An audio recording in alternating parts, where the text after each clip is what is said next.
Hello guys, magandang araw po. Ako po si Daniel Orias ng EDJ1 Realty. Meron po kaming ino-offer na property dito sa may Nangka, Marikina City.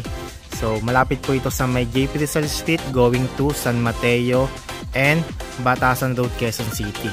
So guys, triplex po ito. Ang lot area is 62 square meter, then floor area is 115 square meters. So meron po itong 3 bedrooms, 3 toilet and bath, and 1 car garage po. So guys, ang available na lang natin is sold na po itong nasa ating left side na unit, yung may poste.